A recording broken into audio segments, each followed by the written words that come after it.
নির্বাচনে যেই দুই আসনে লড়বে নাহিদ ইসলাম, ঢাকা ৯ ও ঢাকা ১১ আসনে এনসিপির আহ্বায়ক। জাতীয় রাজনীতির আকাশে নতুন সূর্যোদয়ের মতো উদিত হয়েছে জাতীয় নাগরিক পার্টি এনসিপি। জুলাই বিপ্লবের পর যাদের আবির্ভাব, তাদের কেন্দ্রবিন্দুতে এক নাম, নাহিদ ইসলাম। আগামী বছরের ফেব্রুয়ারির প্রথম সপ্তাহে অনুষ্ঠিত হতে পারে জাতীয় সংসদ নির্বাচন।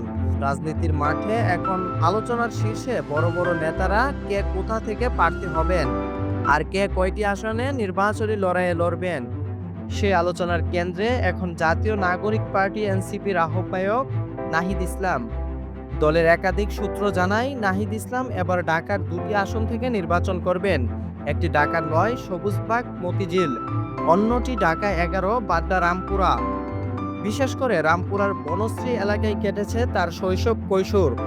এই এলাকার মানুষের সাথে তার নিবিড় সম্পর্ক, আছে দীর্ঘদিনের যোগাযোগ ও আস্থার বন্ধন। তাই ঢাকা ১১ আসনে তার প্রার্থিতা প্রায় নিশ্চিত বলেই মনে করছে অনেকে। জুলাই গণ অভ্যুত্থানের সময় যখন চারপাশে নির্যাতন, গুম আর আতঙ্কের রাজত্ব, তখন নাহিদ ইসলাম ভয়কে জয় করে সামনে থেকে নেতৃত্ব দিয়েছেন। তাকে আয়নাঘরে নেওয়া হয়েছিল, শারীরিক নির্যাতনের শিকার হতে হয়েছিল। তবুও তিনি থামেননি, পিছু হটেননি।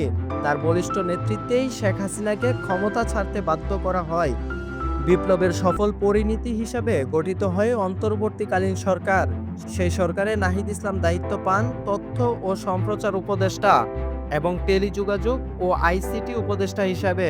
তবে দল গঠনের পর জাতীয় নাগরিক পার্টির দায়িত্ব নিতে হলে তিনি স্বেচ্ছায় উপদেষ্টার পদ থেকে পদত্যাগ করেন, নেন রাজনৈতিক নেতৃত্বের পূর্ণ দায়িত্ব। তবে দল গঠনের পর জাতীয় নাগরিক পার্টির দায়িত্ব নিতে হলে তিনি স্বেচ্ছায় উপদেষ্টার পদ থেকে পদত্যাগ করেন। জেএসটিভিকে দেওয়া এক সংক্ষিপ্ত সাক্ষাৎকারে নাহিদ ইসলাম বলেন, এই মুহূর্তে জুলাই সনদ চূড়ান্তকরণে ব্যস্ত সময় কাটাচ্ছি। নির্বাচনী প্রক্রিয়া শুরু হলে ঢাকা ৯ ও ঢাকা ১১ আসনে জনগণের সঙ্গে সরাসরি গণসংযোগ শুরু করব। নাহিদ ইসলাম শুধু একজন রাজনীতিবিদ নন, তিনি হচ্ছেন এক বিপ্লবী কণ্ঠস্বর, একটা নতুন দিনের প্রতিশ্রুতি।